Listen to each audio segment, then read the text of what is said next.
Find out what it's like to experience the world from above. Fly your own drone today. DroneCloneExperts.com specializes in high-quality, affordable drones. Now introducing their Limitless 2 model, equipped with a 4K camera for stunning Ultra HD clarity, GPS with precision auto return, and up to 25 minutes flight time on a single charge. Visit DroneCloneExperts.com now and enter promo code RADIO to receive 15% off your entire order. That's DroneCloneExperts.com. Hello, Verbal Shenanigans fans. We're excited to welcome a new sponsor to the show. So listen on up. We're embarking on a new year, and that means new sponsors. Since we know many of you are sports fans, you are going to love this. Our newest sponsor of the show is DynastySportsEmpire.com. Say it one more time, DynastySportsEmpire.com. Otherwise known as DSE, they are the world's largest dynasty and keeper fantasy league management company in the world. We're not talking about your cute little home league with Uncle Reno or Draft Queens or FanDouche or one of those other companies. This is real fantasy general managing at its core. If you're tired of your mundane redraft league and have always wanted to retain your amazing team year in, year out, then DSE is where you want to be. They got fantasy hockey and hoops leagues now forming, so visit DynastySportsEmpire.com and see if you have what it takes to conquer their fantasy leagues today. That's DynastySportsEmpire.com. And again, we're very happy to welcome them to the Verbal Shenanigans family. We got a great episode for you today. Go check out DynastySportsEmpire.com. Hi, this is Tony Daniels, and you're listening to Verbal Shenanigans. What's the word? Oh, Shenanigans. Ooh. You're telling Al Pacino how to speak. Forget about it. But our shenanigans are cheeky and fun. Yeah, I mean, his shenanigans are cruel and tragic. Which makes them not shenanigans at all, really. Evil shenanigans. I swear to God, I'll pistol whip the next guy that says shenanigans.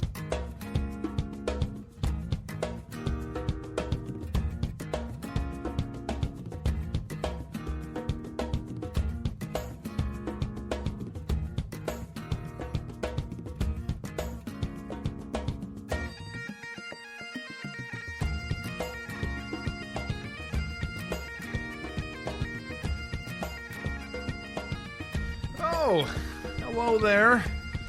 Welcome on back to your weekly programming known as Verbal Shenanigans. We are so happy for you to come back and return and tune in to our little show. Mike, how are thee?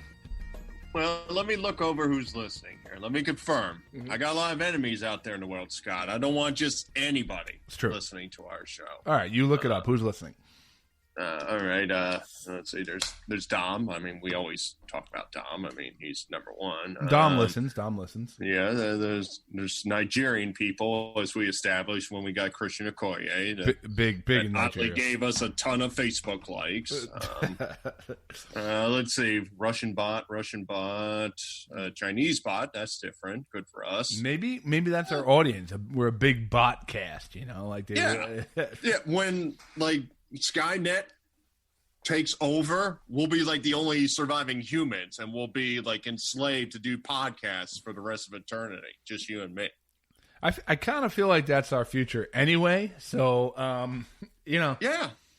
It's funny. The other day, my wife's like, I was like, yeah, babe, episode 335 came out this week. Stephen Perkins. She's like, oh yeah, cool. She's like, how long do you think you're you're gonna do that? I'm like, there's the first talk. I'm like, this is the point where and on that day we knew it was over. No, she actually likes that I do, but then she's like, oh, I don't know, maybe you had a different idea and you want. I'm like, no, like we can barely get it together week to week to do this. Never mind coming up with an actual themed idea. That would seem almost impossible. She's trying to get rid of me, and she asked for my quiche when she saw it on Facebook. So I'm a little upset with Alex right now. You're upset with Alex? Yeah. I mean, she's trying to change the rhythm of this unity between you and me, and I feel she's angling for something. I don't know what yet. I mean, maybe it's I don't know, like Home and Gardens kind of podcast or something like that with you and her, or maybe like a fishing program with your father. There's one thing I can guarantee she does not want is a podcast with me. Like, there is no way she wants to spend an extra hour a week talking to me. There's no way. Maybe an extra hour a week of like, here, you take care of the baby. But there's definitely not like, we're not going to be doing like baby talk with the Brennans. Like it's not. Well, that is the perfect radio voice for baby talk with Brett. Hey!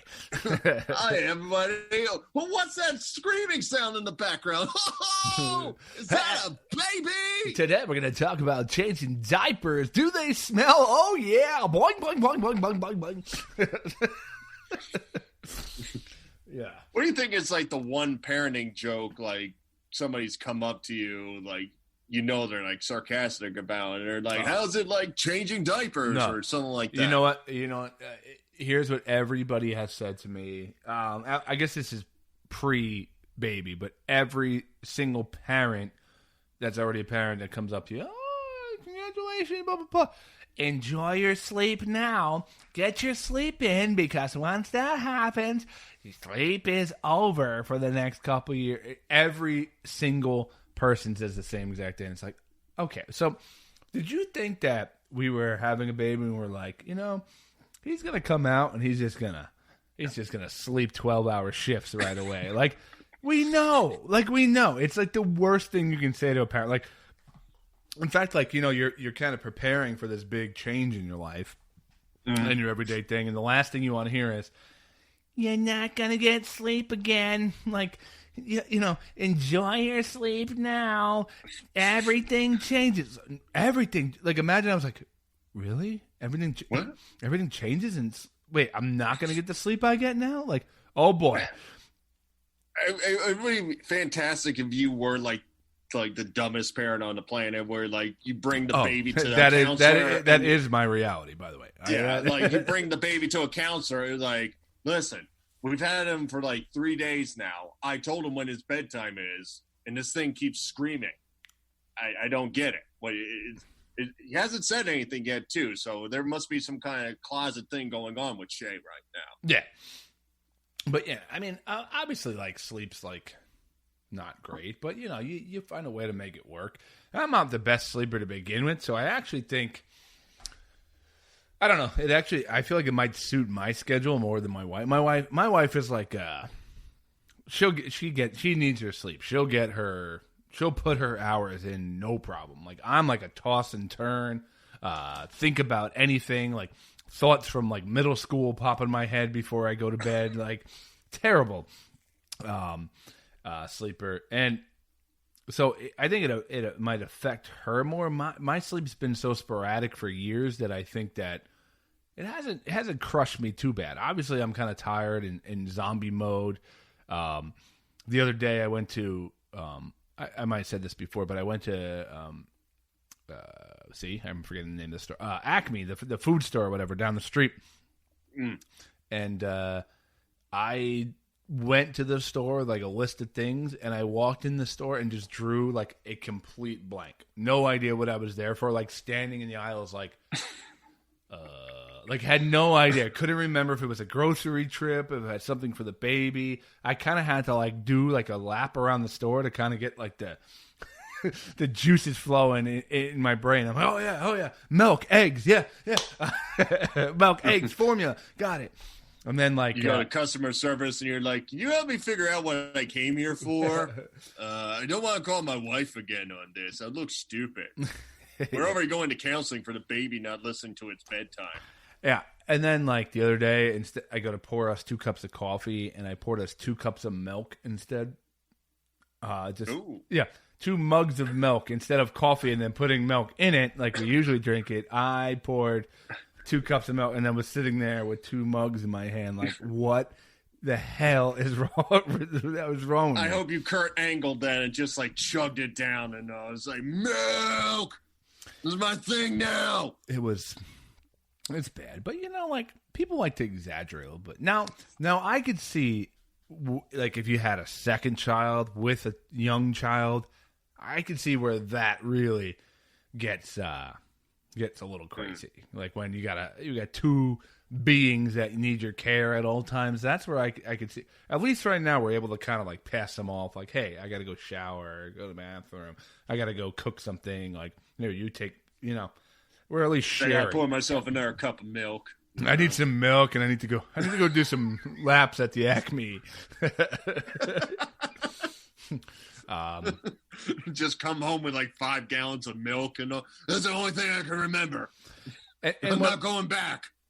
And like what I'm finding is like, the last thing you want to do, like after being with the baby all day, and then you like going to work and talking to other humans, it's like talk about the baby. At least me, anyway. Like I want to see you, Mike, at work and talk about the Mets off-season moves and something else, like. But then it's like, how's the baby? How's this? How are they sleeping? And then it's like, oh, you answer those questions, and then you see the next person at work. How's the baby? How's the sleep? Are you getting any sleep? And then eventually you just want to just like Hulk out and kill somebody. It's bad. It's bad. Yeah. I'm not huge into like the repeat conversation thing, so I can tell that could be annoying and all. So hopefully you don't have a very special child where you have to like, Shay got on the honor roll again. All right, here comes the next person. Hey, Jim, did you hear about Shay? And just go on with life. Like, you just want Shay to be like straight C pluses for his entire life. He plays baseball, whatever the league average is, goes right at it, just so you don't have to talk about him. It's like, I could tell you, but you're going to get bored. Yeah. That's my son. I love him. So you're not one for repeat stories? Like you don't like repeat stories? I have a thing against her. Like, I get this a lot with the wife. Like, she likes what she likes. Like, I'm the kind of guy, like, I go to a restaurant, I want to get something I haven't got before. I know what I like, but I'm like, I have to see what else is on there. She is I know what I like, that's what we're getting kind of thing. So we get that kind of struggle back and forth, and like, I just hate when like people, like, we go out and it's like, oh, they're going to bring up that story and then it's going to be blah, blah, blah, blah, blah, blah, blah. Oh, so the other day I went to Acme and I couldn't remember what I was there for. And were you there for Prime Comedy? Because it's right here with that one, baby. No, yeah, it's I'm the same way. I don't like repeating myself. In fact, a lot of times, like, my wife sometimes will talk and like she won't hear me or something like that, and she'll be like, "What did you say?" And like the rage just bubbles up in me, like, to repeat myself. I just would be like, "You want to hear what I said?" Just push her head down in the water. This is what I said, you know. But I keep that suppressed, and I'm not allowed to do that. So I'm exactly the same way, minus the murder. Stop! You took your wife like on a murder trail tour. It wasn't a tour. It was a bad kind of planning idea where we were in the middle of the woods where somebody got murdered running, and we were running. That was just, yeah. I see your secret plan was she probably made you repeat a lot of stories. And you're like, let's go on the murder trail. Please be the day. Please be the day. But I'm the same way, like, especially with like my voice. I mean, if you know me for long enough with my loud volume, like when I try to keep it down, and then when I keep it down and then I say something and somebody's like, "What?" Like, it immediately triggers me where I just like, I take it to like level 20 with my voice, and I do it by like each syllable, just to make extra sure they don't say "what" again. All right, let's role play here. Let's role play. Okay. Tell me something. Tell me something you did today. Hey, how was your day, honey? I went downstairs, did some work, came up, made some pasta or whatever. Wait, what? I went downstairs to work, then I made some pasta. So you go 0 to extremely like you passive aggressive immediately. I guess it depends on like if I'm irritated going into the day, yes, 0 to 60 right off the bat. Like if it's something simple, like I'm in a good mood, yep, goes right past me. Yeah, I'll repeat it and all. But like when we're running, like I'm the pacer, so I keep track of the like pace per mile. Which pacer are you? Reggie Miller? Are you Rick Smits? Are you dad joke number 2 today? I'm more of a Chris Mullen kind of guy. All right, but yeah, like if we're in like a long run, like this Saturday will be like 14 miles. I'm probably in that good quote unquote mood by like mile 6. So like if we finally hit the mark and it's like, okay, it was 10:49. What? 10:49. So what miles are we allowed to talk to you? Like what miles are you in a good mood? Like the first couple or like when you get in the groove? It really depends. If I'm feeling comfortable, it's a good day, you could probably get me on a repeat. But if you can tell, like, I'm not in a good mood, like, one big sign is, like, me just taking off. Like, usually I try to stay the same pace with my wife, but, like, a couple days ago, it was 30 here in Georgia in the afternoon, and it was cold and rainy, and it was a 6-mile run. So, like, literally the second I hit the button to start tracking, I just boom, took off. Like, you see me just, like, take off because I'm in the mindset of I got to get this done as quickly as possible. I don't want to be out here. So if you ask me to repeat myself, then you're getting loud syllable per syllable, Michael. That's a good question, actually. Like, what things trigger you to fly off the handle? Repeating is definitely one. I think we share that. Side note, I guess I'm loud enough where my wife says, I'm guessing you're talking about me. I'm dying of laughter hearing at this right now. So. Just tell her, no, we're not. Yeah, like what gets you furious? I can think of a few things that get me furious. I don't like being, I think I might have mentioned this before. I don't like being, I don't like when anybody, maybe COVID's helped this, but I don't like when anybody touches my face. Like, it drives me absolutely nuts. Like, even when I was a kid, like, I'll never forget, like, one Easter, my dad was messing around with me, and, like, my dad has, like, big, strong, like, blue-collar strength. Like, my dad has, like, electrician hands. I don't know. He's been working with his hands so long that he has this ridiculous like, you look strength. at him, you're like, oh, I could take him, but he's got like that mysterious farmer strength where it's just like, dear God, I don't want to mess with this man. Yeah, I remember like we used to play around in my pool as a kid. Now, guys, I had an above ground pool. You're not talking to class here. You're talking utilitarian. I hope you're talking about like a little inflatable pool. It's like 6 inches, and he's like, all right, who's going for a dive? No, my friends used to come over, and he used to beat the hell out of my friends. Like, we'd wrestle with him and stuff, and he would just like drown my friends and be like, ha ha ha, ha, like until like the kicking starts to slow down a little bit. Where the bubbles come out a little less frequently, and I'm like, bring them up, and he'd be like, ha, he's laughing, but he's making sure he's not committing a federal offense. Yeah, kind of deal. But also asserting his dominance on us. I just remember this thing, Easter.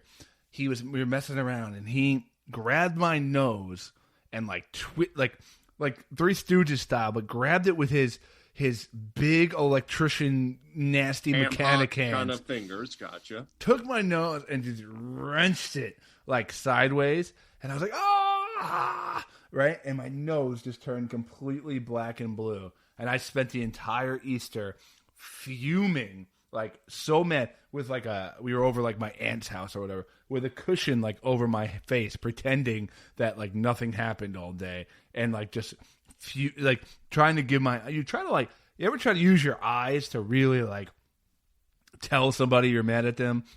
I feel like with the mask nowadays, you really got to. As you may recall, Disney, the woman with the oxygen tank, I had to give her the eyes to kind of tell her, no, I don't appreciate you. Speaking of that, our good listener, Don Bagnato, texted me today. He was catching up on our podcast, and he literally said to me, what a great episode with Easter June. Never go to Disney with Burlew. So, I mean, you're just... You're just bad stump. People. No, the people we went to, we're not. They're all right people, but they are not vacation friends.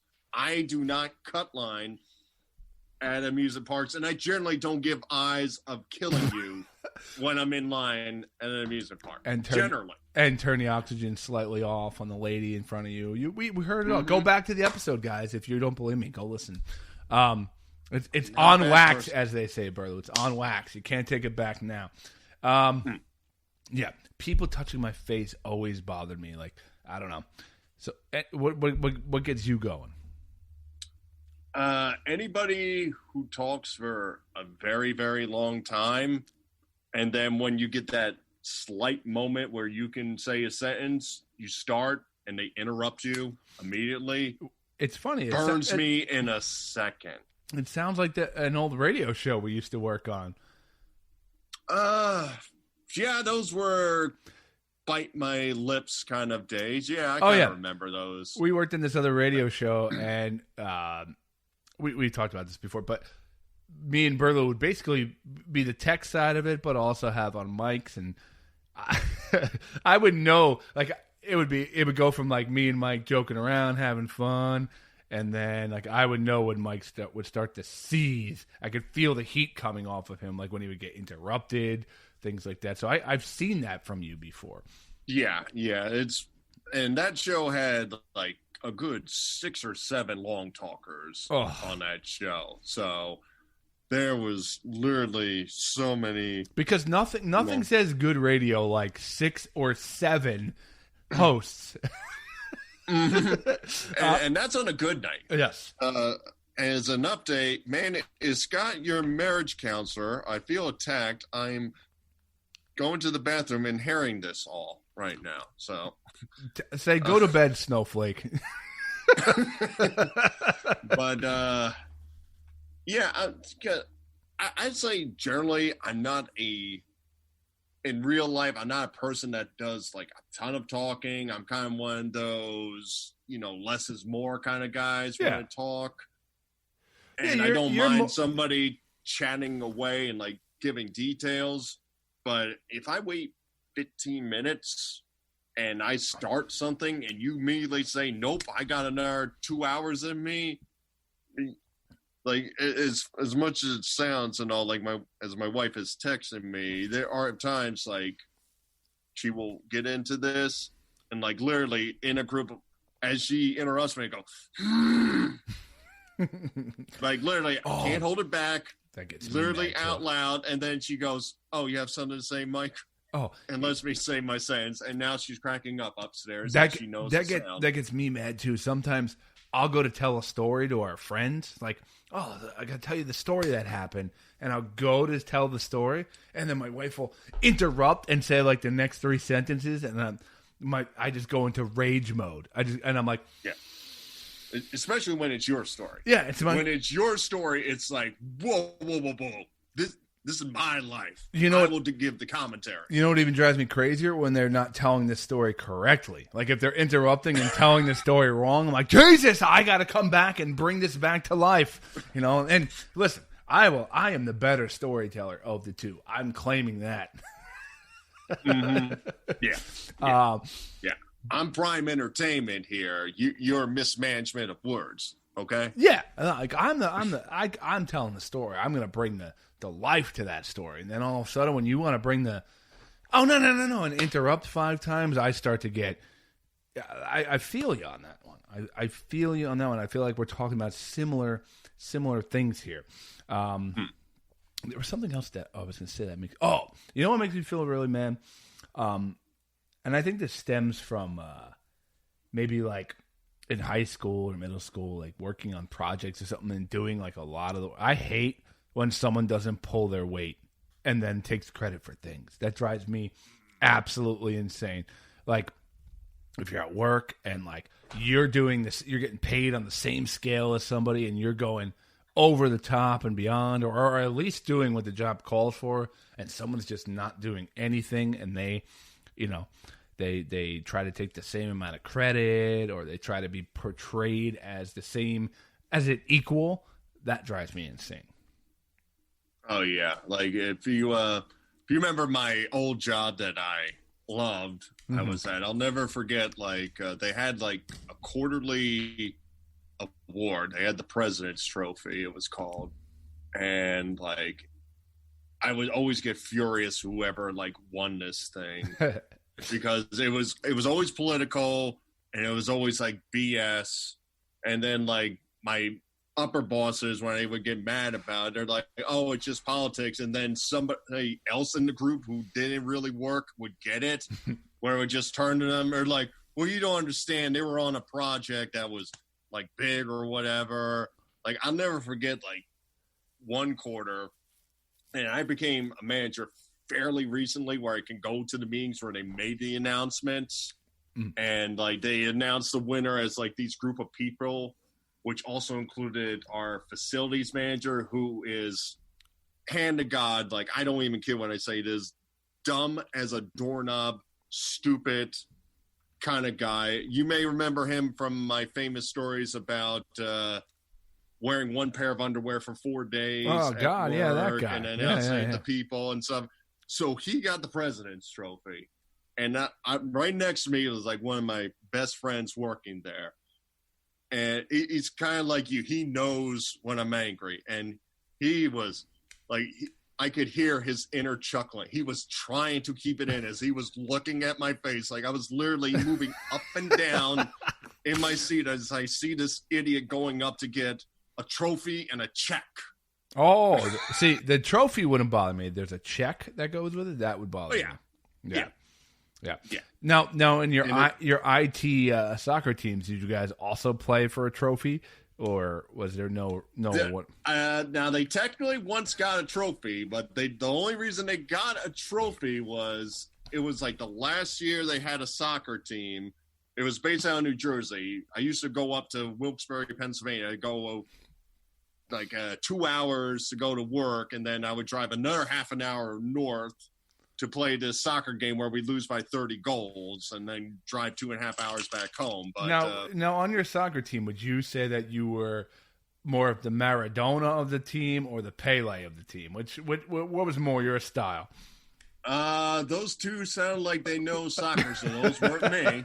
Those were not me. I'm sorry. Maybe this is stereotypical, but still the image of an IT soccer team, like guys who work in IT I've known a long time, just do not seem like there would ever be an amazing IT soccer team. Unless there's like some team from like Belarus that they've been training for years. Well, that was kind of like how they won a trophy, because like the last 2 years they only did it in like New Jersey, and we didn't have like a big Jersey office at that time.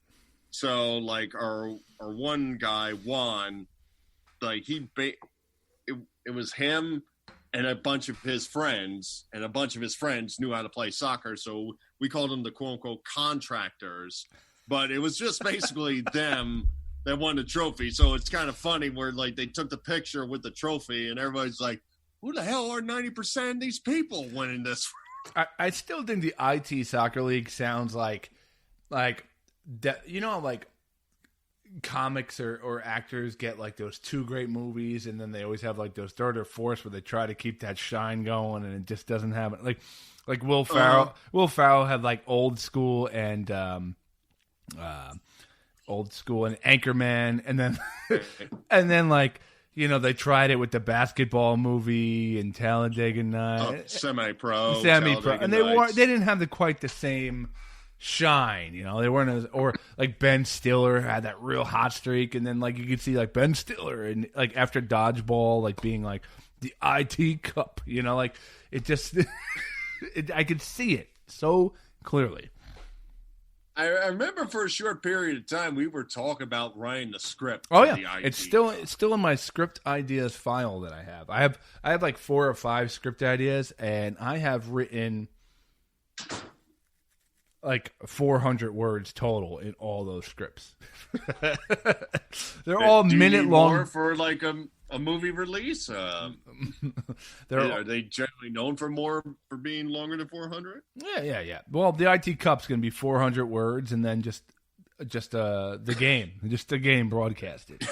It's just a bunch of IT guys going, "Damn it, damn it."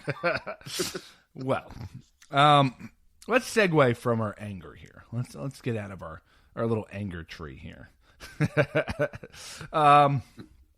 So today on the podcast we have a really interesting guest. So we've had this pretty cool run of having voice actors on the show. We've had Frank Sims, who was the Kool-Aid Man. We had what's his face? Michael Bell. Michael Bell was like G.I. Joe and like 1,000 other comics and cartoons. And yelled at LeBron James. Yes, yes. So today we have a man by the name of Tony Franklin coming on the show, and through our interview, like we discover just how much the guy's been involved with. It's like way bigger than like you could go Wikipedia him. We found him by looking him up as one of the original voices for Tony the Tiger. And he was just a really awesome guest and a really neat guy. So it was a great interview. So without further ado, here is Tony the Tiger, Tony Franklin.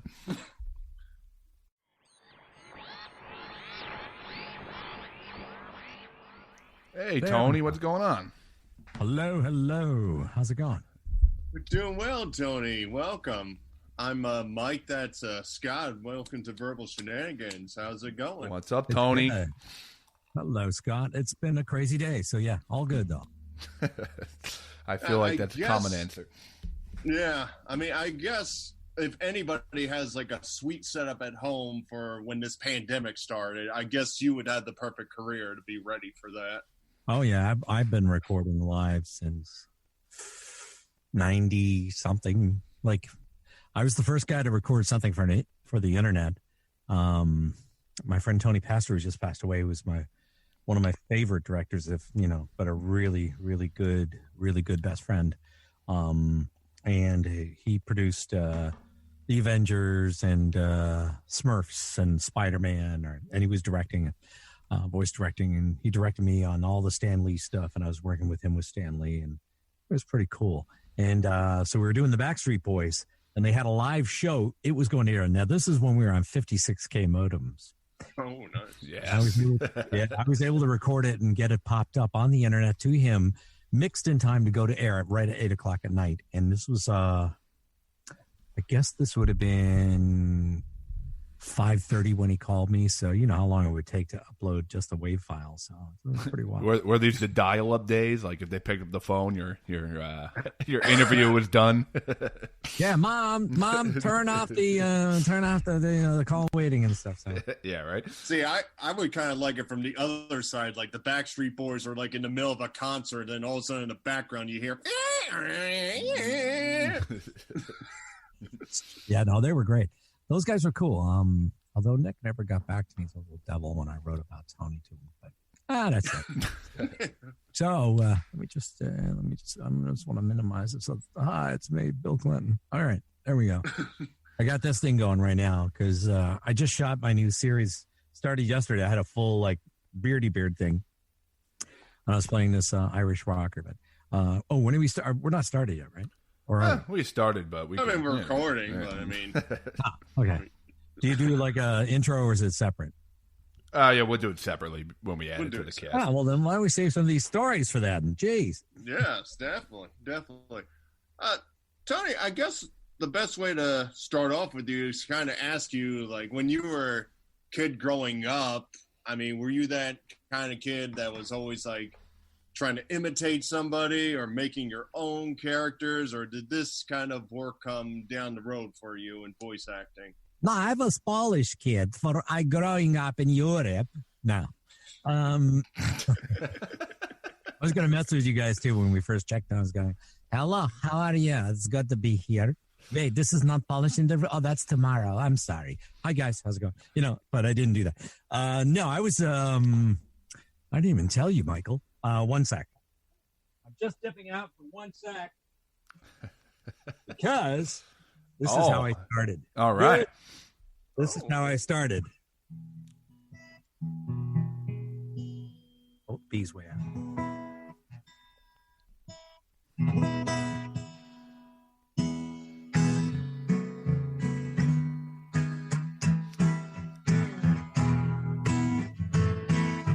Right, a little serenation here on the show.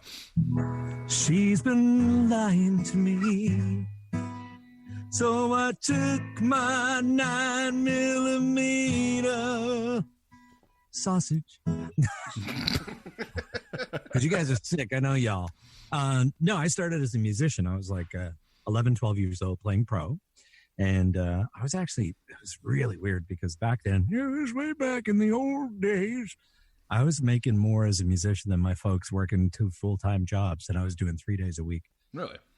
Yeah. Nice. So I took the money and gave it to my folks to buy a house. So they did. And, but I used to get really bored because I was like a little bit of a protege type thing. And I would learn the songs within 2 seconds. And I was a big fan of Rich Little because I grew up in Canada. And so I see Rich Little and I'd be like, oh, wow, Rich Little, this is so cool. I love what he's doing with voices. So I started singing songs with the band. They were all older guys. They were like 30, 35. I was like 11, 12. And I'd be singing in character, like I do Reagan.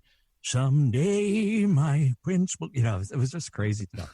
So I get really bored. And then I just went from there, and then I got into radio and TV. I was working as a producer, director, editor at a local cable station in Toronto. And I learned how to do all this cool stuff. And then it was great because it was a way to make rock videos and stuff cheaply.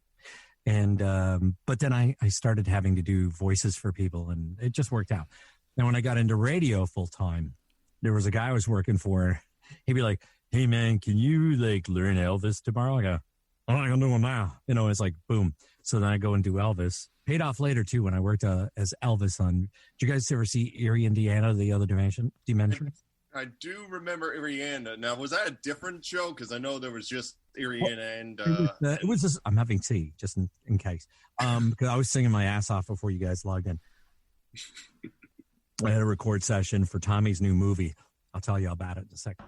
Anyway, so yeah, no, it was it's the same franchise, but different group of people. They did up in Canada. And my friend Brian Levy called his buddy John Comerford, casting directors, and said, why don't we just get Tony to do Elvis? So I walked in, and they were auditioning these Elvis guys. And it was like a room for everybody was dressed as Elvis. Everybody. I was in a T-shirt and jeans. I walked into the boardroom where they were doing the auditions for the producers, and I went, hey, have that fat ass go down to my pink Cadillac and blow the motor out of it. You son of a bitch, give me some of that water. And I just did that, and they went, send the other guys home. That's it. I showed up on set, and I was like 15 pounds lighter because I was shooting this other thing. And they go, hey, man, we're shooting like Monday, and you're like underweight. We thought you'd gain weight by now. And I go, so the guys I was working with in radio, they were training for Ironman and stuff. So they were telling me about carbo loading. So I carbo loaded the whole weekend and gained 22 pounds. No. Ooh. You're like a reverse UFC fighter. Like, yeah. And trust me, I worked in MMA for 11 years on, the show Inside MMA. Yes. Right here on Access TV. That guy. Anyway, there you go. Cool. Yeah. I'm working with the beautiful Ron Kruk and my hero. Great. Wow. Talk about eight. Yeah. No. You must have really loved that guy. No, Boz Rutan, because actually flew down to West Virginia to have a little powwow with Boz, because I wrote this series about him, and I don't know, his manager got involved, and it didn't go anywhere. So I don't know. But yeah, that's all where that started with the music, you know. And I'm up for 2 Grammys with my musical partner, Cassandra Kubinski. Everybody listening, why don't you go over to YouTube and look up Cassandra Kubinski, Kubinski, and you will hear some great songs. And 2 of the songs I wrote one with her, and the other one, I've written tons with her, but this one I wrote with her for our album Dreams. And the other one is a brand new video called, there's a new video on there called Stardust. And there's like 3 or 4 different versions of it. And we were in Santa Monica, and I just took out my iPhone 11 and went, let's just do it. And it was in the middle of a storm. Like the rain was coming down hard before COVID. And I was soaked to the brim. In fact, my phone kept going, you've got water in your hole. And I'm like, why do I have water in my hole? How did it know? How did it know I wasn't wearing underwear? Anyway. It's quite an app you got there. It was wicked, man. So we finished the video, and then I got back. I didn't go straight to New York. I ended up, my wife called me and says, I'm in Canada. I go, what the hell are you doing there? She goes, this COVID thing, people are going to die. And I'm like, oh, great. And our friend is he's a genetic scientist, and he confirmed everything for us long before it was crazy. And so I went back to Toronto and stayed there for 7 months. I couldn't cross the border for a while. Not because I can't. I could legally, but it was like, for what? To come to New York and people walking around falling over and dying. Right. So, but I got back in September, you know, and it's kind of cool because there's no stupid ass tourists. Yeah. Those are the ones that run into you with their car to Whole Foods and go, oh, I'm sorry, I ran into you. It's my car. It's like and then you turn around and you go, hey, dumbass, you just ran into me with your car. They go, oh, God, a real New Yorker. Right? So they freak out, right? But it's kind of an interesting thing to do. Yeah, I mean, we've been lucky enough to have a couple voice actors on the show over the years. And it's funny because I feel like all you guys have a similar vibe to you. Like, you just bust into different voices at any time. Is this, like... Some guys, it seems like I forget which one it was. He was classically trained by watching all like the old Warner Brothers cartoons. Michael Bell. I don't know who you're talking. Michael Bell, yeah. You know, there's a bunch of guys out there that can do anything, anytime, anywhere. My thing is to try and, but yeah, finish your thing and I'll tell you, Scott. No, I was going to say, like, I know some guys, like, were classically trained. Some just seemed like they kind of just had it and developed it. Like, was yours something where you were doing these kind of voices and that's kind of how you were acting? Or was that something that you really had to kind of sit down and focus and learn the different dynamics to this? No, the only time I had to learn anything is I've done like 60 some odd movies in the last 3 years, ADR, replacing other guys' voices. Right. And that's where it's a real trick because, you know, there are guys that, you know, technically there's only 9 voices in the whole world, right? I mean, think about it. Like Bugs Bunny. Yeah, Bugs Bunny is, you know, because Mel Blanc was from Brooklyn, right? Yep. So Bugs Bunny is basically Johnny Carson pitched up a little, who's real. And yeah, I did the Johnny Carson on Celebrity Deathmatch years ago. Remember that one? Oh yeah. Oh yeah. Yeah. That cool. was a fluke too, because I was doing Jackie Chan for those guys, and they go, "Hey, can you do Johnny Carson?" I go, "Sure."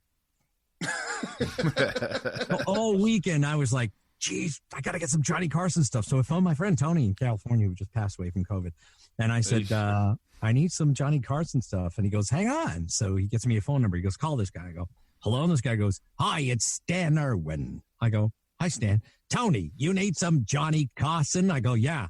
And he goes, "Let me send you something." I go, "What?" I go, "Who are you?" And he goes, "I'm Johnny's manager." I'm like, "Oh my God." I'm like, "This is so cool." I finally got to meet him. At the time I met him, he's like 90 something. He goes, "Hit me." And I go, "What?" "Hit me." And I go, and he goes, "What are you, a girl? Hit me." I go, "What? Are you weak? Hit me." And I punched him and he goes, "Hey, tennis 5 hours a day." I'm like, and he was solid. This guy was solid. The only more solid guy was Bobby Hull. Oh my God. I was playing in the Jewish wedding band. There was no klezmer that night, but it was a Jewish wedding band. And we go into the place where we're recording. They go, we're playing live, and you can't sit with the family to eat. I'm like, why? And they go, it's nothing bad. It's not that we don't want you there, but we thought we'd treat you to something. I'm like, what? Okay. So they took us to this beautiful hotel restaurant, and I'm telling you, it was incredible. It was like, it was a 5-star meal. I'd never had a 5-star meal. Anyways, I go in there, and they sat me beside this guy, and I'm looking, I'm like, holy crap, you're Bobby Hall. And we hit it off. He was great. But that guy, I'm telling you, we shook hands, and I thought my hand was going to break. That's the second time. The first time was Ken, do you know Ken Kaiser? Remember him? Sounds familiar. He was a wrestler who became a umpire in the National Baseball League, right? Well, the American League too. But anyway, so I sang the U.S. and Canadian national anthems at a game, and he came off and he goes, "God damn it, boy, that was the best rendition of my anthem I ever heard in my life." And he put his hand out, and he had this big giant mitt of a hand, and my hand disappeared inside his hand. I thought I'd never get it. So I've been lucky, man, because I've been doing a lot of ADR for other people, and so they'll call and, "Oh, can you do Ken Watanabe?" I'm like, "Oh, Ken Watanabe, sure." And then you end up booking it. And it was an honor too, because I really loved that movie Last Samurai. So I thought, wow, this guy's a great actor. I've done and weird ones too. I've done Tom Cruise. Like, jeez, nobody does Tom Cruise.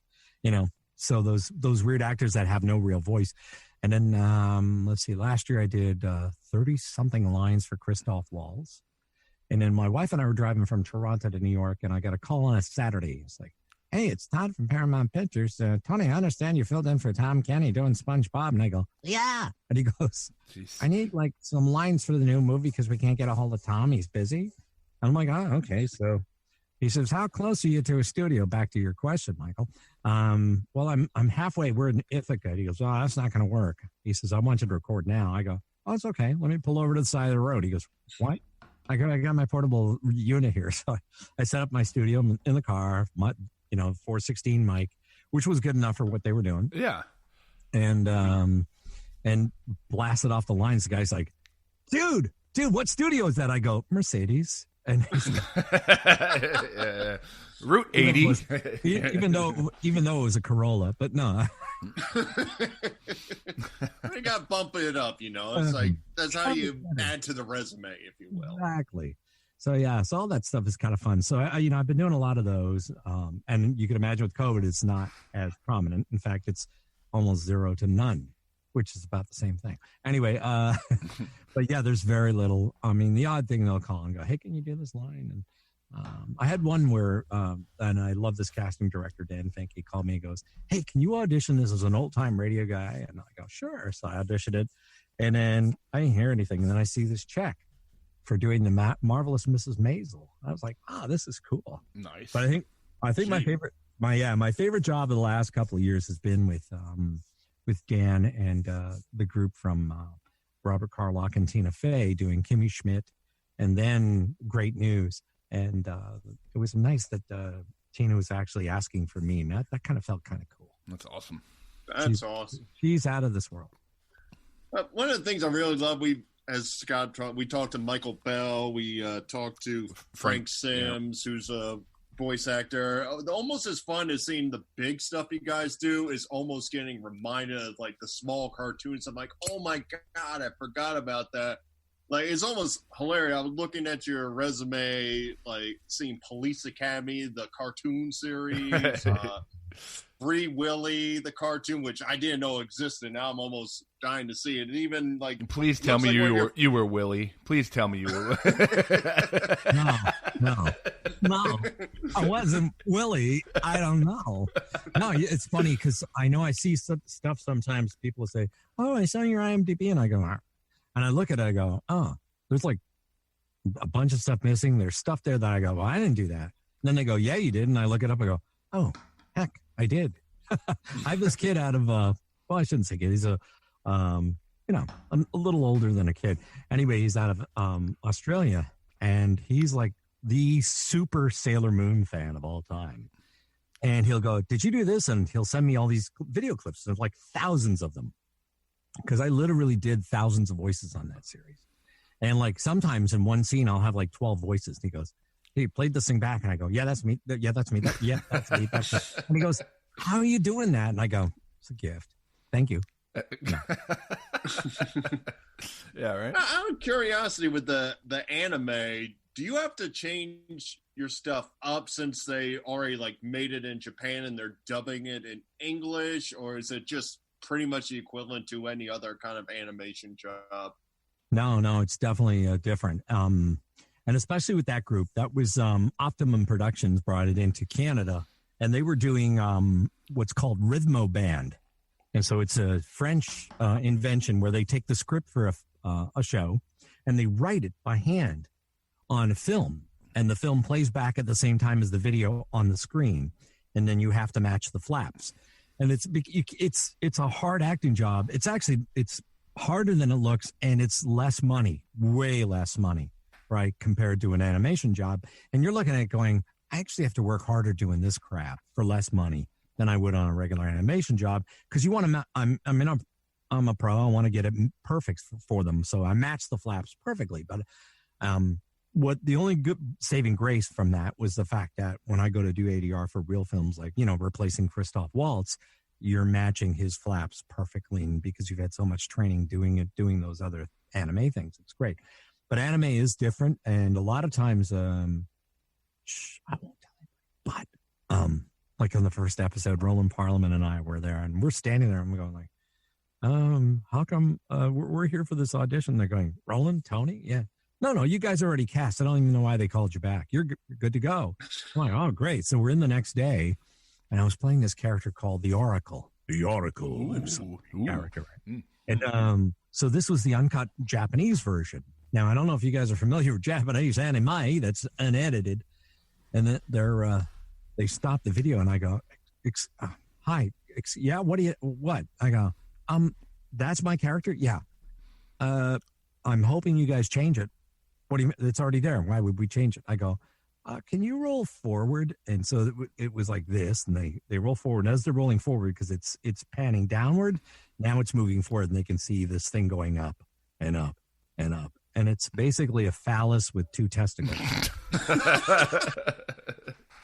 And I go, I represent that, but here's the deal. I'm not putting my voice on that. They're like, oh my God, we'll change it. So they drew in something else. It was horrible, because I'm like, you know, kids are watching this. I don't want that, you know. And I try not to, you know, we joke around once in a while. I try not to swear. When we were working on Little People, you know that show? Little People from Fisher Price. We had the people on from Fisher Price in California and in Buffalo, New York. And it was me and like 7 girls. It was heaven. Anyway, so it was me and 7 girls, all phenomenal actors, Julie Lemieux, Susan Roman, all these great actors. And the girl, it was a Friday. It was, you know, let off steam day. Well, I kept my mouth shut because I knew when I walked in the studio, the girls were already in. I walked in the studio, and the studio engineer says, that guy that, you know, from Fisher Price, the born again Christian guy, he's on the line. I'm like, ooh, okay. So I'm not going to say anything because I know I'm going to get fired. So, but the girls were having a great time, and they were doing pee-pee humor and stuff, and I didn't say anything. So pee-pee humor just makes me laugh. I'm a young boy at heart. I can tell, Scott. It's all over you. But the girls were offside anyway. But they were nothing major. But anyway, they leave, and I have to go sing a song.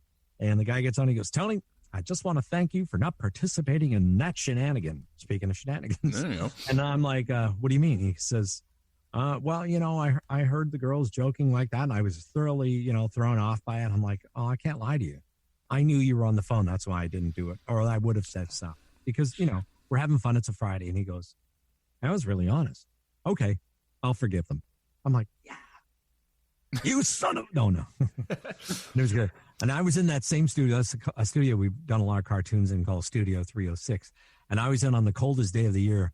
And that's when I'm recording, and I hear this bang. I go, what the I look up and the skylight, thank God it had a safety glass. The skylight it was so cold, the skylight shattered in a billion bits. And to this day, it's still there. They never replaced it because it's just sitting on the safety glass. Thank God. Huh.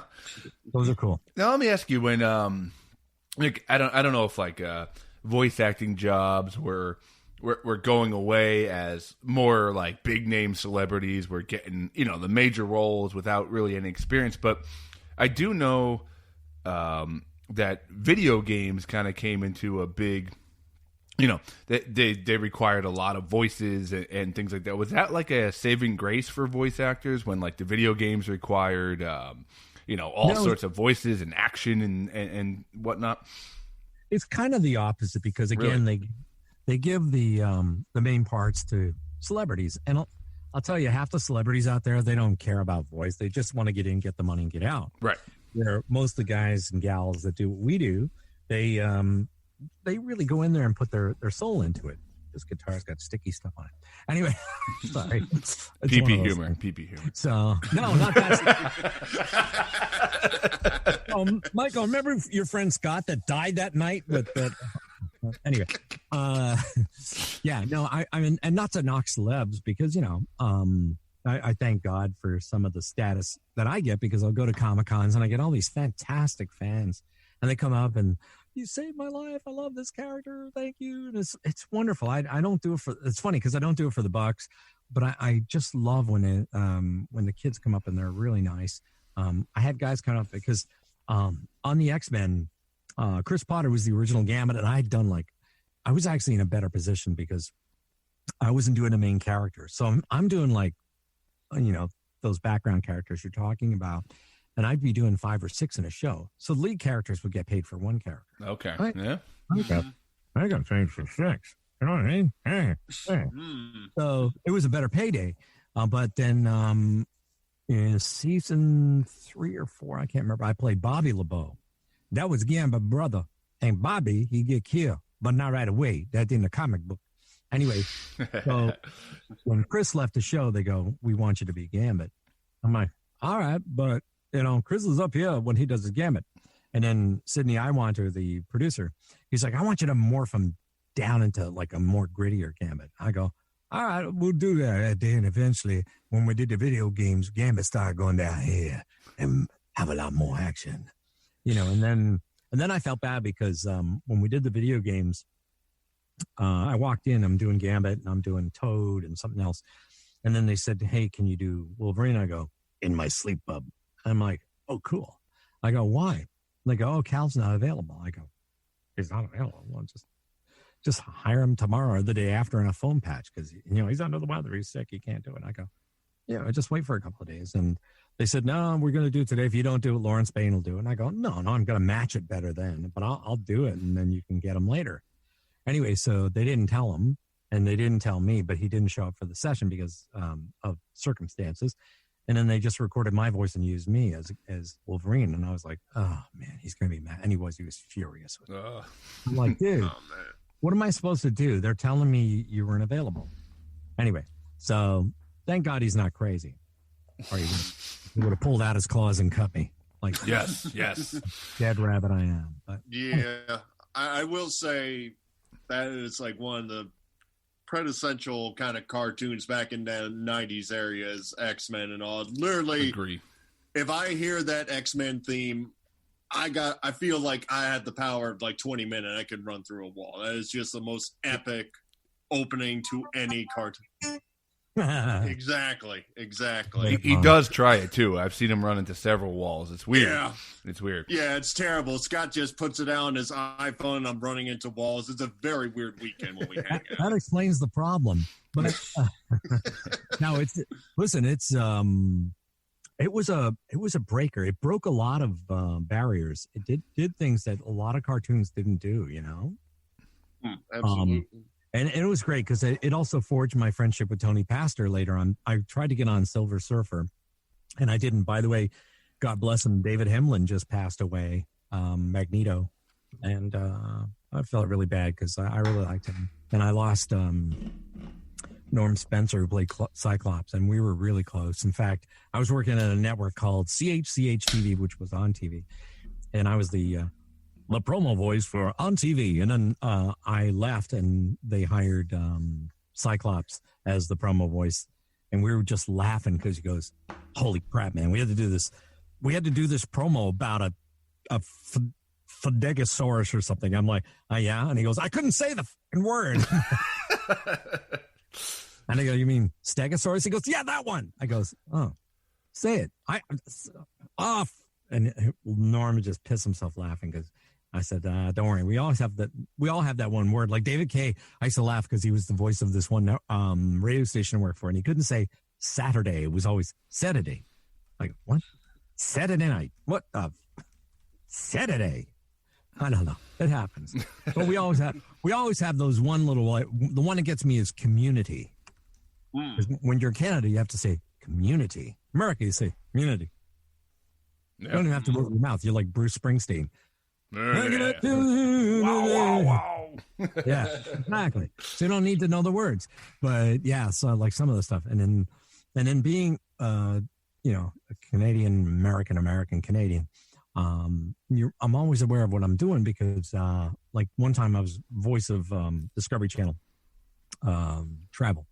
And I was working with this one young lady, and she's like, "Can you read that line again?" I go, "Yeah, that's available tomorrow." And she goes, "The word is tomorrow."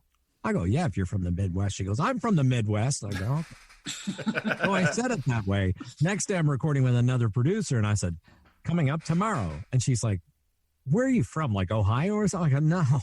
Oh my God. She goes, "Pronounce it properly, you moron." So no, she was cool. But yeah, there's always those little things you gotta take care of. Mm-hmm. And it says we got about 10 minutes left. But now, one thing I want to get to you, Tony, like we've had this weird run on our show where we've had like commercial celebrities on the show. So like we've had Frank Sims, who did the Kool-Aid Man's voice. We had coming up in December, we're going to be talking to the gentleman who played Ronald McDonald. So I wanted to get to you about you had a little stint as Tony the Tiger. Still do. Still do? Okay. Yeah. Okay. Well, especially for Canada. They I don't know why they won't book me in America for it. Because, I lucked out with it too, just to be honest. I was working with Thurl Ravenscroft, the Tony the Tiger. Right. And do you know he was the second Tony the Tiger, by the way? Really? I did not. The first Tony the Tiger, I can't remember his name, but he only lasted about 7 months, 8 months. And they went, "Yeah, we're not liking us. Let's get this other guy." And they got Thurl. And you know Thurl for one other thing, which I'll do in a sec. Anyway, so Thurl's doing this thing and I'm doing the taglines. "You can try it, especially marked boxes of Tony's Turbos available, blah, blah, blah." Anyway, so they go, "Oh, Tony, sit down. We got Thurl. We got him for like 15 minutes. And he's on phone patch and I hear, "I'm your father." He had a tank and stuff because he was like 90 something at the time. And he's like, "Try new Tony's Turbos. They're good." Right? Like, holy crap.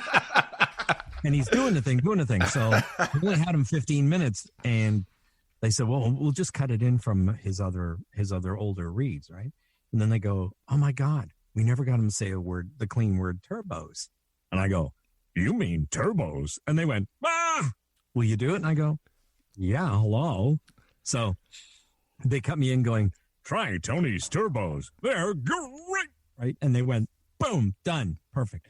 And so fast forward, they called me and said, "Hey, yeah, we got bad news and good news." I go, "What's the bad news?" They go, "Thurl passed away." And I go, "Oh."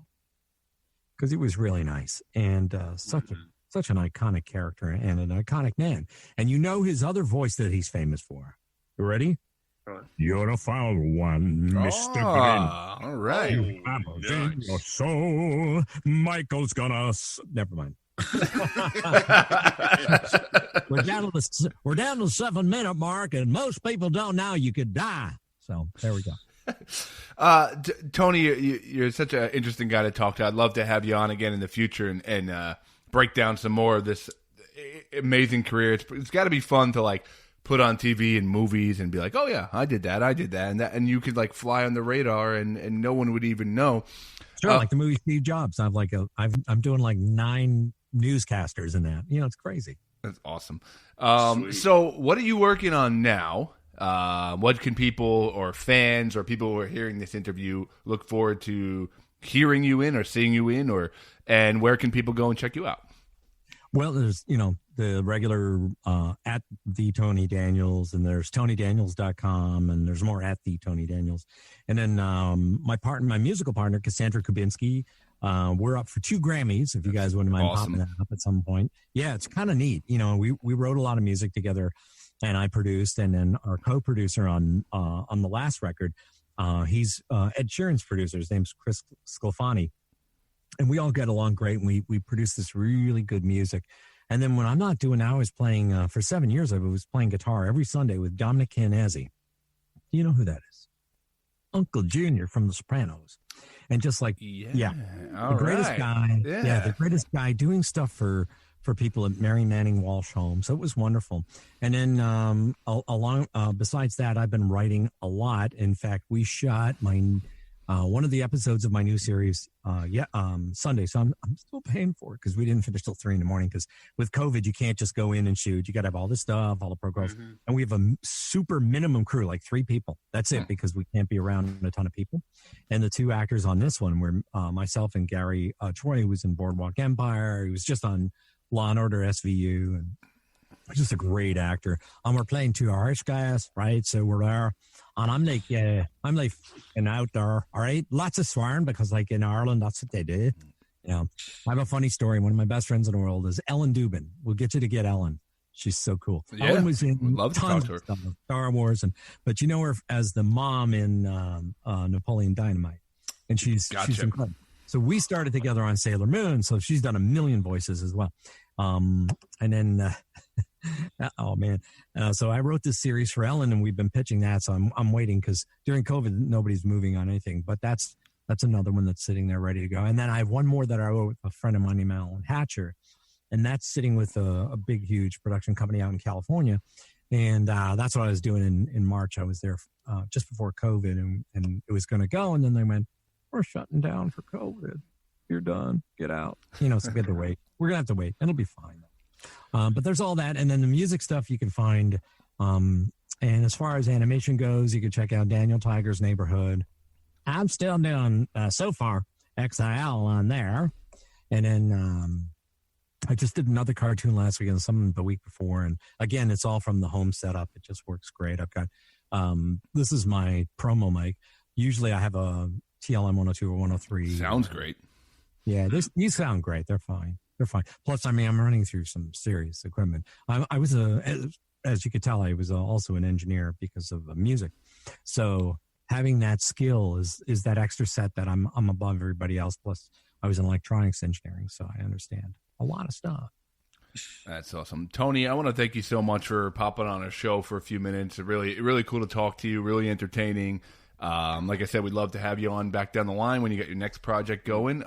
Definitely. So stay safe out there and keep entertaining the masses, man. You're doing a great job. Thank you. And well, I'll tell you about the last thing with Ellen and I. We were in a studio all day, and she goes, "I'm really hungry. I'm tired." And the studio engineer is a really good friend of ours. So we go, "Oh, let's just go over." So we went over to this restaurant, and there was this Sri Lankan guy, and he was like the maitre d'. He goes, "Oh, it's him. It's him." And she goes, "What do you mean it's him?" "It's him, that guy."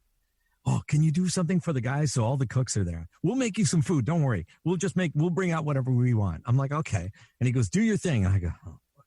So they're all going, "What's he doing?" I go, "Here, I'll start." So I start off in Ireland, right? We're doing like an Irish accent, right? And if you go real north, that's like Dublin, and then right up to Belfast, right? And then you go to Scotland, right? You're in Scotland, and it's a wonderful place, and they've got sheep everywhere, and you get excited like Michael does. It's wonderful. And then you go to Liverpool, right? And you pretend you're John Lennon, but that doesn't matter. Then you leave and you be like Brian Johnson from AC/DC, and you're a Geordie. That goes up onto the East Coast. Then you go down to London, and you get really stuffy and nosy and stuff. Then you jump in the channel, and you end up in Paris, right? So I go to Paris, and I have a lot of fun when I'm there. Then I go to Spain, because I love love the bullfight because I can tell dirty jokes all day long and no one gets them. Then I go to India. Then I love it there because the people are friends and we have a lot of fun and it's wonderful. Then I go to Italy, okay, because there's parts of Italy I've not been to. Actually, I've never been to Italy. Anyway, so I leave there and I go to Malta because Malta is where my father is from and he speaks with the Maltese accent, right? And he's got that. Then we leave there and we find a place in Africa, right? Because you've got to do it. South Africa, that place. Ever been? It's great. Joburg and Cape Town. It's fun. Then you go to Australia and you look like Brennan, Mr. Scott Brennan. Yeah, yes. And then, yeah. Anyway. I could take you around the world. Like I laugh at some of these guys that are going, oh, I could do like 25 accents. I'm like, I'll do 500 in 1 minute. That's amazing. Tony, thank you so much.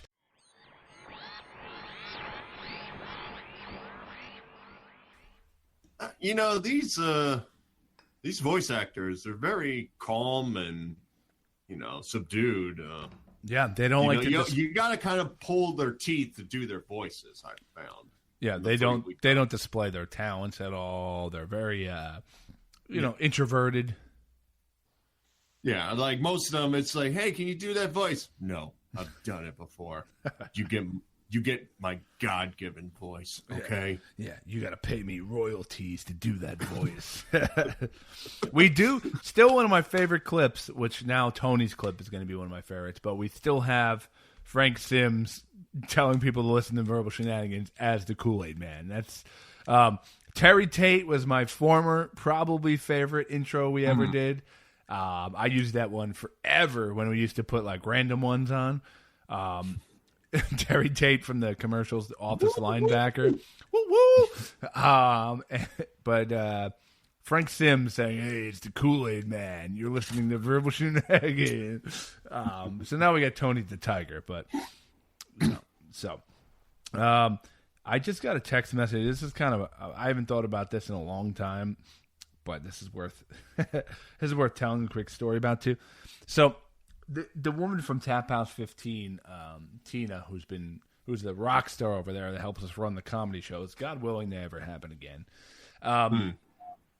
So back in the day, Mike, you probably remember I had a really big wood stage. It was pretty heavy, and I had carpeted the top. It actually was a piece of a runway that I found on Craigslist, and I went to Brooklyn to go pick that thing up. Yeah, I do remember it. I mean, that was generally a 2-person job to flip it over. I don't know how you did it just by yourself half the time. But. Yeah. My left shoulder still doesn't know how I did it because I swear to God, one day I was taking it down the stairs at Tap House and felt something go in my back, and it still has never been the same. So eventually we used that stage at a couple different places, Table 42, Tap House 15. Apparently I do shows at places with numbers. And we used it. It was a good stage. It was fine. It was big at least. And then I upgraded and got a much easier one that basically you're able to fold up and attach and way lighter, and you could fit it in the back of your car instead of hanging out the bed of your truck 12 feet. So Tap House 15, the restaurant we do the shows at, was we were able to. I was like, can I just put this in the basement? They have a house behind the restaurant where, how do I say this? A bunch of African men who work there, maybe legally or not. So they didn't really get as much pay as, say, the manager, who might be called the master. Well, no, we're not going to shame our good friends at Tap House, but so maybe they have a couple immigrants working, but they live in the house behind the place. Yeah. Basically, me living in Georgia, they probably are appreciating this story, and they're like, "Go on." They're like, "Go on, continue, Michael. Become one of us." Stop being so mysterious. We know the answer. The transformation is happening. We're going to rise again, right? Yeah. You heard our motto. So they let me keep that stage in the basement of that place, so I didn't have to haul it back and forth or whatever. So I got the new stage. So over time, That stage just has sat there for years now at this point. Now, when I used to go get it from the basement of this place, the guy, there used to be like clothes all over the stage drying, specifically a lot of underwear. So I would have to go remove like strange underwear from dudes that were drying off my stage to like go perform comedy, and then what is going on in this basement, Scott? I don't know. Like, I remember this was a pretty quality restaurant. I did eat there many times, and they had some good drafts. But is there like a Tap House Secret 16 I don't know about? I guess Tap so. House 15A. So I get a picture, Mike, and I'm today, and she says, "Still going strong." And there's a picture of my stage with a bunch of underwear and basketball shorts drying on the top of it. So I'm glad I donated my large performance drying rack to a bunch of people who need it. So they have a 70-pound clothesline is what you're telling me. Dude, that thing's got to be like 150 at least. I used to get 2 waiters to help me carry it down. Yeah. So yeah, they got a couple 100-pound drying rack. You're correct. Yeah. And I'm almost kind of scared what's going on in there from the introduction to the spare underwear hanging out there. Yeah. I mean, should we be calling Governor Murphy and be like, you didn't hear this from me, but you think that's where the pandemic's just spreading from? Like it's just it's just orbing out of the underwear stage. Like a big orb with like red stuff poking out of it. It's like, aha! Yeah. Well, that's where my stage is, guys. So some of you listening may have performed on that stage. Some of you listening may have seen performance on that stage, but probably none of you listening, unless you're one of the Nigerian guys that follows us, has never dried their underwear on a stage, Burlew. I mean, one can dream. I mean, when Dangerfield's closed, I mean, I guess that's the next comedy level to say my underwear was drying on Scott Brennan's stage during the Verbal Shenanigans show. Yeah, at this point in my life, that's basically the legacy I'm building. That's the legacy I'm leaving behind when I'm gone. Yeah, I mean, I already got the tombstone written all up and all about Scott Brennan, great dad, great underwear drying machine. Yeah. Well, you know what? We all shoot for the stars, and sometimes we miss a little bit. All I need is that end date, and it'll be perfect. We don't have enough gas in the tank to get to the stars, so we just kind of settle somewhere in the atmosphere. But exactly, Burlew, how are you surviving during the scandemic? You know, it's this planned disease that is, just to get President Trump out, that was made in a lab by China, affect the whole world just because we don't like President Trump that much. How are you surviving? Yeah, it was a scam by China to take out Trump. Yep. But be thankful for Trump for finding the cure to the disease that doesn't exist. Right. Sound about right? Okay. I see no flaws in that logic. Okay. Well, I mean, he's verbal shenanigans. What else would you expect? I mean, he's clearly making America greater every day. Every day. I mean, isn't it going to suck January 21st where it's like, today isn't as great as yesterday? It'd be like the first day. Yep. And I'll be like, yo, what the hell? Yep. I expected greatness. And then, like, January 22nd comes around and you, like, go out for your morning breakfast biscuit and you bite into it and you're like, something's off. Wait, do you go out for morning breakfast biscuits? We got a good place here. I believe we had the discussion. What is a breakfast biscuit? Do you mean like a sandwich? Yeah, well, they use biscuits down here. They don't have.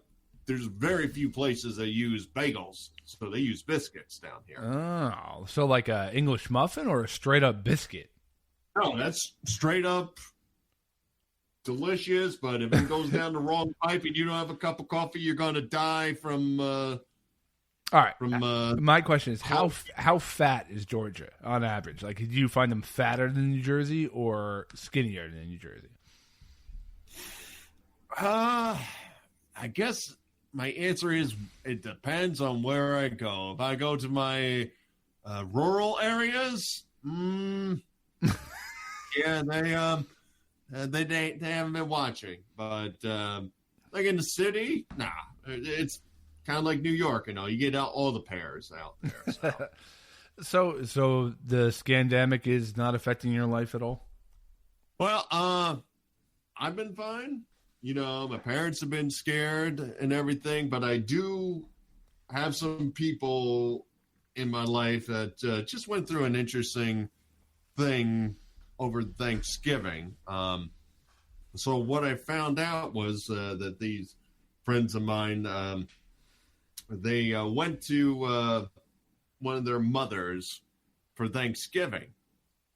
And apparently the mother tested positive for COVID. This is after Thanksgiving. She warned the family afterwards, hey, I tested positive. I'm being careful. You guys should all get tested. That's what she did. There's a twist to your story. There's always a twist, a Burlew twist. So, she tested positive before Thanksgiving, decided not to tell people, had them all come over her house for Thanksgiving, and only admitted to have COVID after basically everybody else got sick and everybody else tested positive for COVID, which includes young children as well. So the children have it too. The children, the adults involved, everybody positive. What? I mean, it just takes a certain kind of ignorance to listen. Like, let's take COVID out of the equation. Let's get that word out of our vocabulary for 2 seconds. So let's replace it with the flu, okay? Because everyone says it's just the flu. It's just the flu, right? Sounds good. It's just the flu. It's the same thing as the flu. All it is. Okay, Mike, you had the flu. You're having people over for Thanksgiving. Are you like, come on over, guys? And then are you going to be like, I don't have the flu, and then tell them afterwards? Like, because it's funny because people who are so anti-COVID, whatever, it's a scam. I guarantee if you asked them that question a couple months ago, they would be like, I'd be real pissed off if someone had the flu and I went over to their house for Thanksgiving. Yeah, like, I don't know the mother in question who had it. What I can basically determine is that, as a side note, what I forgot to tell about the story is said mother who was positive is a caretaker / nurse. So she should have some semblance of an idea of how some of these diseases work when people have it. But, I have no signs as in if she was like, it's all a hoax kind of person, even though she got it, or if it was one of those, oh, I'm sure my younger children will be fine and their friends are coming over, or if it's just simply they're like, let's roll the dice, see what happens. Yeah, like, is it somewhere in them? Now, let's give them the benefit of the doubt. Was it somewhere in them where they were like, oh, like, I just want to see my family so much that I got to sweep this under the rug? Like, it just takes some brutal ignorance to, like, I don't know. Just, like I said, if you were just normally sick, like, even if Mike's got a cold, like, you'd probably be like, don't sit near Mike, or if you were really bad, you would probably be like, don't come over. Like, don't come over. This sucks, but don't come over. Well, I mean, I will have to admit, Scott, a lot of times when I got the flu, I would invite people over. And, your flu party, your flu parties back in the day were the best. Listen, I mean, I didn't even just like hand them the food; I baby birded it to them. Oh yeah, it's you did. I'm like, who's hungry? And I would like rip into a turkey leg and just go, like, just spit it on Everybody's like, "Oh, Burlew, you're doing it again." You remember when we do the ice luge, but you would spit the shot out down the ice, and then the person would be at the bottom like, I'm getting the flu, the Burlew flu, the Burr flu. Like it's The Burr flu, yes. Let's get some T-shirts going. You know, it was the bird flu, and then you played on that Burr flu. Exactly. I heard it, and I'm like, well, wait a minute. Now, somebody has the copyright to BIRD flu. Yep. But I'm guessing BUR flu is out there. Remember when we used to play beer pong, and you would take the ball and like wash it around your mouth and then dunk it in the cups? That was so good. That was so good. I spit it out of my mouth. I'm like, oh, you want to use your hands? Freaking rookie. Check this out. Those parties were the best. The best. We would play flip cup, but you would first have to spit in the cup and then flip it over. That was cool. Well, it was heave cup because like I would just go bleh in front of the cup and see if the cup would stay up after I heaved into it. And then pass it around. They were sick parties. They were literally sick parties, but I mean, you knew how to do it right. So maybe she was just trying to echo, you know, she heard about your how popular you were back in the day. I mean, instead of playing duck, duck, goose, remember we play cough, cough, balance loose. We used to do it outside. I mean, I didn't want to ruin my carpets or anything. I lived in an apartment, but it was still amazing fun. We used to play spit, spit, die. It was great, you know. You got the circle, circle, dot, dot. You're gonna die. You know, it never rhymed that well, but it was good. No. The key was just fun. I mean, you were the 3-time champion of that. I remember every year I'm like, damn it, I'm going to get you one of these years, Brendan. But I know. I missed 4 Christmases in a row. It was weird, but they were great parties. Yeah. I mean, you were telling everybody in the ICU like those epic parties, and they were saying stuff like, you know you're on your last limb, and you're like, it better not be because Burlew's parties in like another 40 days, my friend. Circle, circle, dot, dot. This is the end of Scott. Remember, everybody used to chant that, you know? Oh, good times, good times. I don't know, man. I don't know. The ignorance is just, it's wild, but I don't know. What do you got? Anything else before we go? I could tell another little story and all. This actually happened before Disney. I think I haven't told it on the air. So we have a Facebook page for our community here, the little development we live in. And there's a person that put up a post one day talking about, they said there's been a dog that's been randomly pooping in the middle of the cul-de-sacs in the neighborhood. Okay. Like, all right. Yes. Right. So, like, and this has been going for a while. Like me and the wife running. Like, there are occasions where she's like, we're in mid-stride, and it's like, whoa, watch out for that, and kind of things. So, like, somebody's had to like put up a video, put up a post saying, you know, I know who it is. I have video cameras in my house. I know who you're at. So if you do not stop doing this, if you don't pick up for your dog, I'm going to post this video on Facebook. So you haven't stopped? Well, he thinks it's a dog, but yeah. But it's me dressed as a dog in my man pup outfit. I need to be comfortable when I'm running. We already talked about how I get frustrated. Like, you know, the wife makes me repeat the times and stuff like that. So I gotta be me.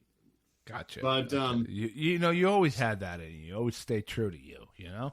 Exactly. Yeah. But I would say maybe 2 or 3 days after that post, we were taking Callie out for a walk.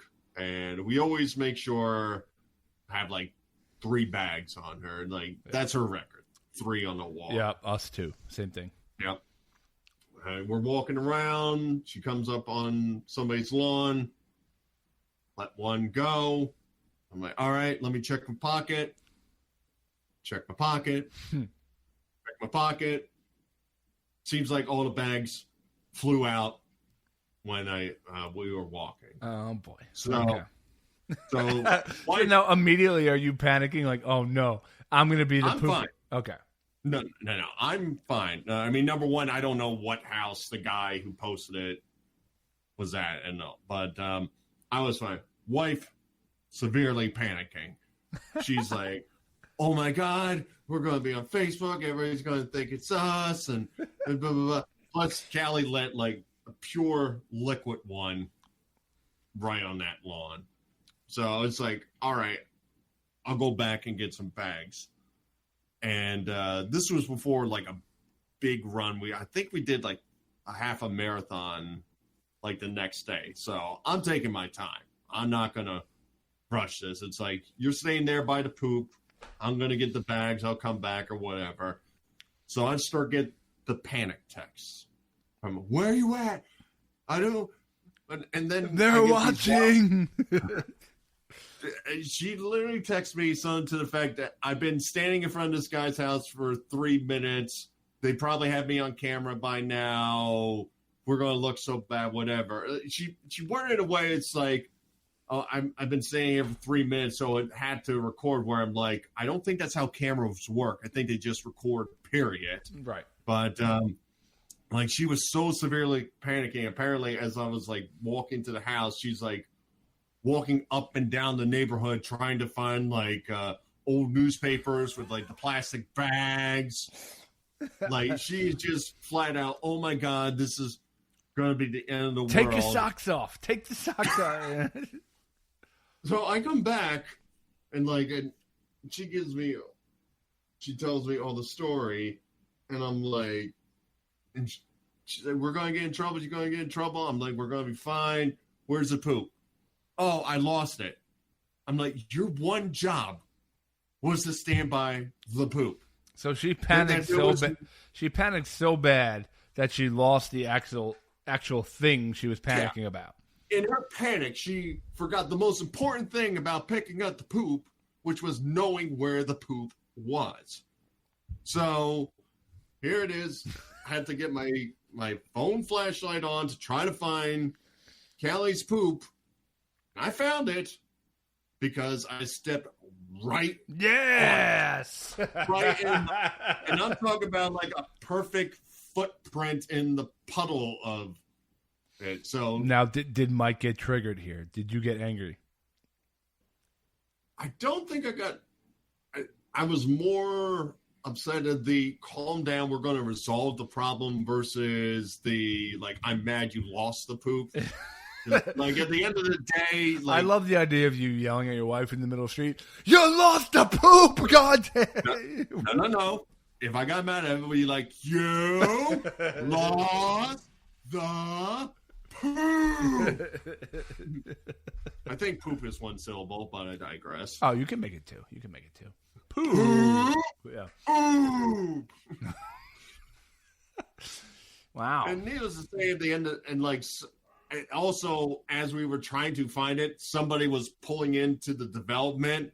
So the first thought was this guy. It was this guy's house, but he was trying to be nice. He parked his car to flash a light so we could find it on the person's lawn. It was just such an awkward thing. I love the idea of you guys like on the community newspaper, like here's the pooper. It's like the camera images of you, so you just see the silhouettes. You just see it like an open mouth. You ever? I've gone through this a couple times with my dog Obi. You ever, take 2 bags and then he does a third poop, and you have to do a pretend pickup? I've done that a couple times where, what I'll do is like if the third poop comes and I have no bags, I do like a look around, wait for the cars to go, and then I'll like pick up a pile of leaves or something. Because the third poop is usually there's almost nothing in it. It's basically, a little liquid, maybe some crumbles that come, and I just gotta like try to figure out how to cover it up. But I always do a good cover up job. I'm a good actor when it comes to that third poop.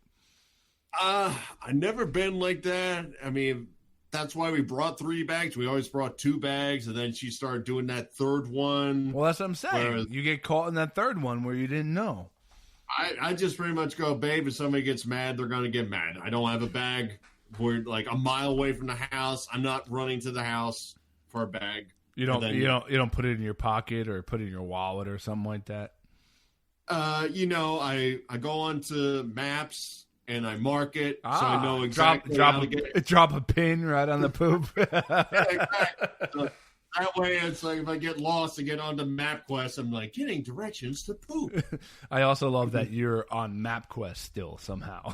Oh, I'm old school, baby. I don't do this Apple Maps or Google Maps or any of that stuff. No.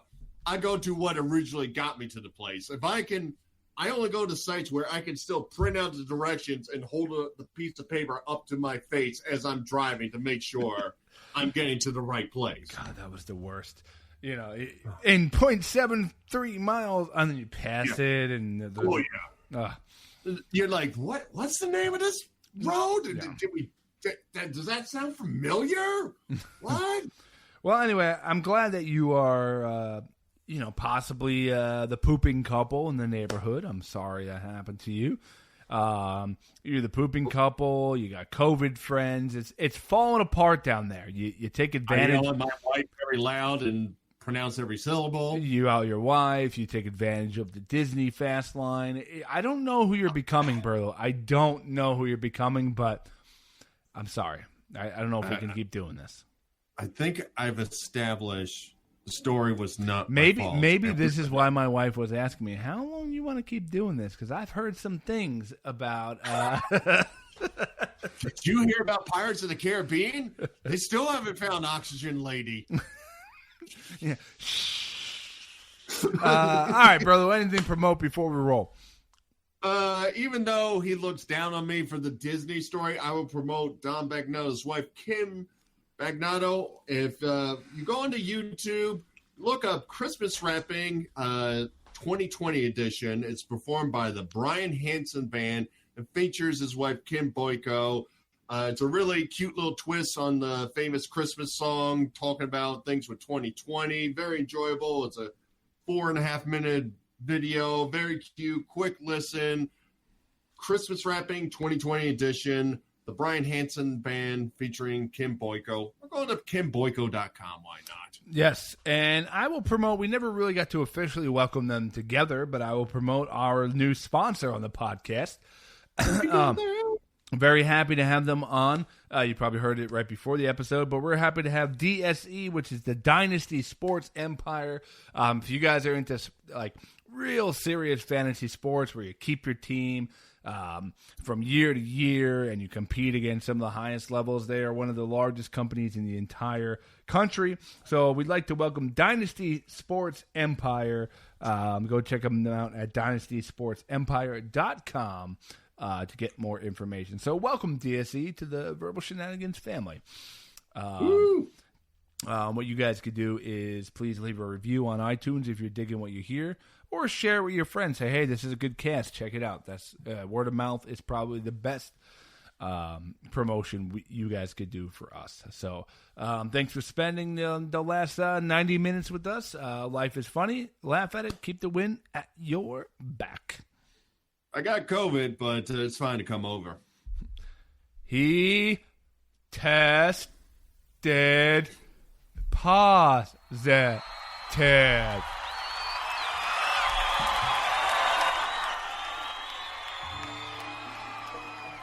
Thank you. Thank you very much.